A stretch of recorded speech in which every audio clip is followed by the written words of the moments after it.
अस्सलामुअलैकुम एवरीवन। तो आज हम करेंगे द नॉन हॉजकिन लिम्फोमास। हम करे थे उनकी आखिरी type, that is lymphoplasmacytic lymphoma. Basically ये आपका इंक्लूड किया जाता है, लाइक पार्शली इसको इंक्लूड करते हैं जो हमने पढ़े थे ना, plasmacytic plasma cell neoplasms. Plasma cell neoplasm की टाइप इसको समझा जाता है, लेकिन कुछ ऐसी एंटिटीज भी हैं, तो कुछ ऐसे लोग हैं, कुछ ऐसी साइंसेज हैं जो इसको उसमें इंक्लूड नहीं भी करती। तो इसमें कुछ सिलसिला ऐसा है कि जो म्यूटेशन आती है वो आपके बी सेल्स को ही एबनॉर्मल करती है। ठीक है, जाहिर म्यूटेशन आएगी ना, और म्यूटेशन आपके लिम्फोमा से पता चल रहा है कि लिम्फ नोड्स इन्वॉल्व है और लिम्फ नोड्स में बी सेल्स इन्वॉल्व है, लेकिन वो B cells abnormal plasma cells produce करेंगे, और वो जो एबनॉर्मल प्लाज्मा सेल्स है वो एबनॉर्मल एंटीबॉडीज प्रोड्यूस करते हैं। और जो एंटीबॉडी बहुत एक्सेसिवली प्रोड्यूस होती है वो है आपकी आईजीएम। अब मैंने आपको पहले भी बताया था जब मैं आपको प्लाज्मा सेल नियोप्लाज्म बता रही थी कि आईजीएम एंटीबॉडी जब जरूरत से ज्यादा प्रोड्यूस होती है तो खास तौर पे एक चेंज आता है ब्लड में कि ब्लड बहुत थिक हो जाता है, बिकॉज इसका साइज बहुत बड़ा है। बाकी एंटीबॉडीज की निस्बत IgM antibody is very large in size, इस वजह से ये हमेशा ब्लड को थिक कर देती है और हाइपर विस्कोसिटी सिंड्रोम हो जाता है, जिसकी वजह से हमारे पास बहुत सारी मैनिफेस्टेशंस आती है, जो इसमें सबसे ज्यादा इंपॉर्टेंट है। ठीक है, तो लिम्फोप्लाज्मासिटिक लिम्फोमा को अगर किसी लफ्ज से याद रखने की एमसीक्यूज में आते हैं, एससीक्यू में नहीं आता होता नॉर्मली, तो इसमें आपकी हाइपर विस्कोसिटी का कहीं ना कहीं जरूर जिक्र होगा। अभी मैं आपको इसके क्लिनिकल फीचर्स बताऊंगी, उन क्लिनिकल फीचर्स के साथ इसका सिनेरियो एमसीक्यू में आता होता है। ठीक है, तो इसमें क्या सिलसिला है जी, ये आपका एडल्ट ऑनसेट है। सबसे पहली बात, लेट एडल्ट ऑनसेट, मतलब आपका 60+ की एज के लोगों में नॉर्मली होता है। और इसमें हमारे पास क्या हो रहा है, I told you कि there is a mutation definitely going on, और म्यूटेशन है MYD88 जीन में। ठीक, सो पैथोजेनेसिस में इसमें होता ये है कि हमारे पास म्यूटेशन आती है MYD88 की। ठीक है, MYD88 अब आपकी क्या चीज़ है, MYD88 मैं बता दूं, it stands for myeloproliferative primary response 88 gene, कुछ ऐसे इसका लंबा सा नाम है जिसको याद रखने की बिल्कुल भी जरूरत नहीं है, सिर्फ इसका MYD88 याद रखना। ये आपका एक जीन है जो एक प्रोटीन को इनकोड करता है, और उस प्रोटीन को भी हम MYD88 प्रोटीन कहते हैं। अब ये जो प्रोटीन है ये क्या करती है हमारी बॉडी में, जब भी कोई आपको पता है फॉरेन एंटीजन आता है तो जाहिर सी बात है एकदम से एक सिग्नलिंग कास्केड एक्टिवेट हो जाता है, एक चीज़ दूसरी को मैसेज करती है, दूसरी तीसरी को करती है कि बॉडी की इम्यूनिटी को एक्टिवेट कर दें, और नए जीन्स एक्टिव हो जाते हैं, मतलब फौरी तौर पे कि हमारी बॉडी के जो इम्यून सेल्स हैं वो नए से नए बनना शुरू हो जाए ताकि इस चीज़ से मुकाबला कर सके। तो MYD88 प्रोटीन एक रास्ते में एक सिग्नल ट्रांसफर करने वाली एक चीज़ है। ठीक है, किस तरह से कि जब आपके पास कोई भी चीज़, सपोज कोई फॉरेन एंटीजन आता है बॉडी में, तो ये सेल के सरफेस पे रिसेप्टर्स होते हैं, हमारे पास टॉल लाइक रिसेप्टर्स होते हैं और इंटरल्यूकिन 1 रिसेप्टर। ठीक है, ये इंटरल्यूकिन 1 और टॉल लाइक रिसेप्टर्स की तरफ से सिग्नल पहुंचता है सेल के अंदर। ठीक है, तो आप मतलब जब कोई फॉरेन एंटीजन हमारे ब्लड में आया ना, ये ब्लड है मेरे पास और ब्लड में फॉरेन एंटीजन आ गया, जो ब्लड सेल है हमारा उसने डिटेक्ट किया और उसकी सरफेस पे टॉल लाइक रिसेप्टर और इंटरल्यूकिन 1 रिसेप्टर डिटेक्ट करके सिग्नल सेल के अंदर भेजा कि भाई कोई मसला हुआ है। ठीक है, मसला जो सिग्नल सेल के अंदर आएगा वो रिसीव करेगी ये MYD88 प्रोटीन, और ये MYD88 प्रोटीन फिर एक और सेट ऑफ प्रोटीन्स को एक्टिवेट करती है सेल के अंदर, जिसको हम कहते हैं न्यूक्लियर फैक्टर कैपा बी। ठीक है, receptor nuclear factor kappa B protein का एक पूरा सिस्टम होता है। ये पूरा प्रोटीन का सिस्टम आपकी बॉडी के जीन्स को, यानी कि अंदर से डीएनए में जीन्स को एक्टिवेट करता है, जो कि नए इम्यून सेल्स और इन्फ्लेमेटरी सेल्स बनाना शुरू कर देते हैं। मतलब हमने पढ़ा था ना कि बॉडी में कुछ तो इमीडिएट इम्यूनिटी के सेल्स, न्यूट्रोफिल्स वगैरह प्रेजेंट होते हैं, लेकिन जब एंटीजन ज्यादा टाइम के लिए रहते हैं तो हमें नए सेल्स भी चाहिए होती है। तो वो नए सेल्स के लिए जाहिर सी बात है अंदर सेल के मैसेज पहुंचेगा तो नए सेल्स बनेंगे, तो मैसेज इस रास्ते से पहुंचता है कि ब्लड में एंटीजन एंटर हुआ, toll like receptors interleukin 1 receptors ने उसको एकदम से डिटेक्ट किया, MYD88 को मैसेज किया, MYD88 ने न्यूक्लियर फैक्टर कैपा बी को एक्टिवेट कर दिया, उसने जीन्स को एक्टिवेट किया जो कि आपका अंदर से नए इन्फ्लेमेटरी और इम्यून सेल्स बनाते हैं। ये बहुत सिंपल तरीके से मैंने आपको बताया। ठीक है, तो होता थोड़ा कॉम्प्लेक्स पर हमें जाने की जरूरत नहीं है। अब जब हमारे पास इस MYD88 की म्यूटेशन आती है तो पहली बात तो ये कि हमारी जो बॉडी की नॉर्मल इम्यूनिटी ने सही तरह से एक्टिव होना था वो एक्टिव उसी तरह होगी, क्योंकि MYD88 म्यूटेशन की वजह से ओवर एक्सप्रेस हो जाती है। ठीक है, अब ओवर एक्सप्रेशन होगी इसकी तो एंटीजन नहीं भी है तो भी ये जीन्स को एक्टिवेट कराएगी और नए से नए इम्यून सेल्स बनवाएगी। दूसरी MYD88 का एक और काम होता है, ये प्रोटीन आपकी बॉडी के एपोप्टोसिस को इनहिबिट करवाती है। तो जब ये एपोप्टोसिस को इनहिबिट करेगा तो आपको पता है कि वो जो डाइंग सेल्स हैं, जो मरने वाले होते हैं, वो भी आपके जिंदा होने लग जाते हैं और वो मरते नहीं है, मतलब वो रहने लग जाते हैं, जिसकी वजह से आपकी ट्यूमर की ग्रोथ और सर्वाइवल को मजीद शय मिलती है। तो ये आपका सारा सिलसिला बेसिकली जो यहाँ पर चल रहा होता है कि म्यूटेशन किस वजह से आती है। अब इस म्यूटेशन के रिजल्ट में आपको मैंने कहा कोई ओवर एक्सप्रेस होगी, बहुत सारे इम्यून सेल्स और बी सेल्स स्पेशली बनने लग जाते हैं, और जो एपोप्टोटिक सेल्स वो जिंदा रहना शुरू हो जाते हैं। इनकी वजह से आपके बी सेल्स जो एबनॉर्मल बनते हैं वो बहुत ज़्यादा अमाउंट में एबनॉर्मल प्लाज्मा सेल्स बनाने लग जाते हैं। आपको पता है बी सेल्स हमेशा प्लाज्मा सेल्स बनाते हैं।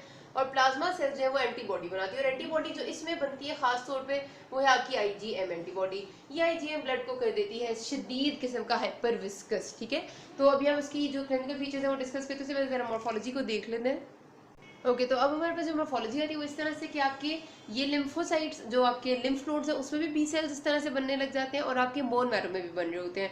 तो अगर आप बोन मैरो की एग्जामिनेशन करेंगे तो आपको ना सिर्फ मतलब जाहिर सी बात है, हमने कहा ना प्रॉब्लम तो बी सेल्स में, तो आपको क्योंकि शुरू से ही प्रॉब्लम बेसिकली MYD88 में है ना, तो MYD88 तो जाके उन जीन्स को एक्टिवेट करे जो आपके इम्यूनिटी को एक्टिवेट करें। तो आपको सिर्फ बी सेल्स नहीं बल्कि बाकी इम्यून सेल्स भी इंक्रीज्ड अमाउंट में मिलते हैं इन योर बोन मैरो। कौन कौन से इम्यून सेल्स मिलेंगे आपको? लिम्फोसाइट्स दोनों तरह के मिलेंगे, बी एंड टी लिम्फोसाइट्स। उसके अलावा मैंने आपको बताया था जो लिम्फोइड प्रोजेनिटर वाला पाथवे था, उसमें लिम्फोइड प्रोजेनिटर से एक तो हमारे पास बनता था छोटा सा स्मॉल जो लिम्फोसाइट वो बनता था, और दूसरा मैंने आपको बताया था मास्ट सेल बनता है। तो आपको मास्ट सेल्स भी बहुत ज्यादा मिलते हैं, उसके अलावा आपको बीओटी लिम्फोसाइट्स बहुत ज्यादा मिलते हैं, उसके अलावा आपको प्लाज्मा सेल्स बहुत ज्यादा मिलते हैं, और उसके साथ साथ आपको जो एंटीबॉडीज है वो भी मिलती है। और एंटीबॉडीज सेल के अंदर होती है नॉर्मली। अगर वो आपकी एंटीबॉडीज साइटोप्लाज्म के अंदर होंगी तो उनको रसेल बॉडीज कहेंगे, अगर वो आपकी न्यूक्लियस के अंदर होती है उनको डुशर बॉडीज कहते हैं, ठीक है। तो ये दोनों नाम डुचर या डुशर जो भी आप इसको प्रोनाउंस करना चाहिए, या डचर भी कह सकते हैं। तो बात ये है कि हमारे पास जो जितने भी सेल्स इस लिम्फोइड प्रोजेनिटर के रास्ते में वो सब आपको मैरो में ज्यादा मिलते हैं, और ये सिर्फ आपकी बोन मैरो तक लिमिटेड डिजीज नहीं होती है, लिम्फ नोड्स में, और इवन जो आपका लिम्फेटिक टिश्यू लिवर में है, स्प्लीन में है, वहां तक भी होती है। और फिर ये जो सेल्स एक्सेसिव बन रहे होते हैं ये आपके मेटास्टेसाइज करके आपके ब्रेन में और बहुत सारे और एरियाज में भी चले जाते हैं, ठीक है। तो आपको हर तरह की मैनिफेस्टेशंस मिलती हैं, और ब्लड में आएंगे तो जाहिर सी बात है ब्लड को थिक और विस्कस तो कर ही देंगे, और ये इसमें प्रॉब्लम होती है। इम्यूनोफिनोटाइप को देखना, CD20 वगैरह, इसमें कोई याद रखने वाली खास इंपॉर्टेंट बात नहीं है। अब क्लिनिकल फीचर्स जो इसके आते हैं ना वो याद रखना है आपने कि हमारे पास एक तो बोन मैरो की इन्फिल्ट्रेशन हुई हुई है बहुत सारे सेल से, तो जाहिर सी बात है कि मैरो में जब प्रॉब्लम आ रही है तो आपके एक तरफ के सेल्स तो ज्यादा बन रहे हैं, लाइक आपके लिम्फोइड प्रोजेनिटर के सेल्स तो बहुत सारे बन रहे हैं, लेकिन आपके दूसरे सेल्स जो बनने थे वो सप्रेस हो गए हैं, यानी कि आपके रेड ब्लड सेल्स नॉर्मल नहीं बन पा रहे। आपके जो जितने भी माइलाइड प्रिकर्सर सेल्स बनते हैं ना, मतलब माइलाइड स्टेम सेल्स से आपको पता है ना कि रेड सेल्स बनते हैं, और उसके अलावा आपके जितने भी ग्रेनुलोसाइट्स हैं वो बनते हैं, न्यूट्रोफिल्स, बेसोफिल्स हैं, ये सारे सप्रेस हो जाते हैं। इनकी वजह से आपको रेड सेल्स की कमी की वजह से वीकनेस, फटीग, इवन एनीमिया हो जाता है। और मैंने कहा कि ये डिजीज क्योंकि आपकी प्रोग्रेस करके लिवर और स्प्लीन तक भी पहुंची हुई होती है, वहां के भी लिम्फ टिश्यू इन्वॉल्व होते हैं, तो आपका हेपेटोमेगैली, स्प्लीनोमेगैली के साथ पेशेंट प्रेजेंट करते हैं। उसके अलावा आपके रेड सेल हेमोलिसिस हो रहा होता है, बिकॉज आईजीएम जब एक्सेस में होती है तो ये जाके आपके सेल्स के साथ इंटरेक्ट करके उनको तोड़ रही होती है, ठीक है। उसके बाद आईजीएम एक्सेस में है तो हाइपर विस्कोसिटी ऑफ ब्लड कर रही है, ब्लड थिक हो जाता है, स्टैटिक हो जाता है, मतलब ब्लड जब भी थिक हो जाएगा तो जाहिर सी बात है उसकी मूवमेंट स्लो हो जाएगी, और स्लो मूवमेंट ऑफ ब्लड बहुत सारे मसले मसाइल पैदा करती है। सबसे पहले विजुअल इंपेयरमेंट, पेशेंट की जब रेटिना की जो वेसल्स हैं यानी सेंट्रल रेटिनल आर्टरी वेन उनमें ब्लड थिक हो जाएगा, ज्यादा अच्छे से मूव नहीं करेगा, तो आपकी रेटिनल वेन्स क्लॉग होती हुई नजर आएंगी, आपको फंडोस्कोपी पे पता चलेगा कि हेमरेजेस बन रहे हैं, और पेशेंट को सही दिखाई नहीं देगा। न्यूरोलॉजिकल प्रॉब्लम, जब ब्रेन में जाने वाली वेसल्स में ब्लड क्लॉटिंग होने लग जाती है और ब्लड स्टैटिक हो जाते हैं, तो जाहिर सी बात है कि पेशेंट की सारी ब्रेन की सर्कुलेशन डिस्टर्ब होगी, तो उसको किसी भी किस्म के neurological problems, altered consciousness, even वो स्ट्रोक में भी एंड कर सकते हैं। फिर ब्लीडिंग एपिसोड्स क्यों शुरू हो रही होती है? क्योंकि आपकी बॉडी में जब भी ब्लड की फ्लो स्लो होती है तो क्लॉटिंग शुरू होती है। क्लॉटिंग की वजह से आपके एक्सेसिवली प्लेटलेट्स और हर जो आपका क्लॉटिंग फैक्टर है वो यूटिलाइज हो चुका होता है, और आपको जरा सा भी जख्म होगा तो प्लेटलेट्स अवेलेबल नहीं होंगे, तो ब्लीडिंग एपिसोड्स भी हो रही होती हैं।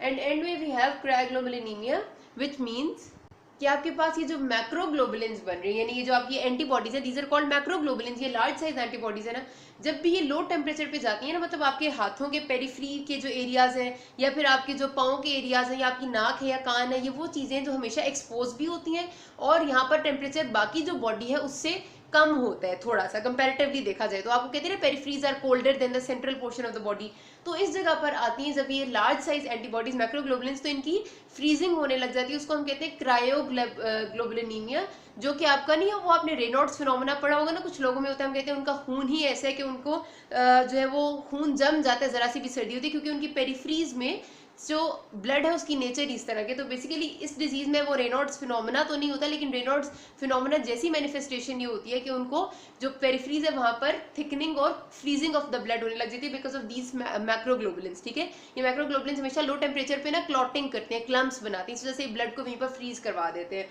तो आपका ये जो सारी पिक्चर बन गई, इसको रिजल्टेंटली हम क्या कहते हैं, वेल्डन सिंड्रोम मैक्रो गैमा ग्लोबुलिनीमिया, क्योंकि वेल्डन सिंड्रोम किसी बंदे के नाम पे है, और मैक्रो गैमा ग्लोबुलिनीमिया इस वजह से क्योंकि इसमें जो आपकी लार्ज साइज एंटीबॉडी है, ग्लोबुलिन तो आपकी एंटीबॉडीज से हम इस्तेमाल करते हैं, और मैक्रो इस वजह से because large size antibody excessively होती है इसमें।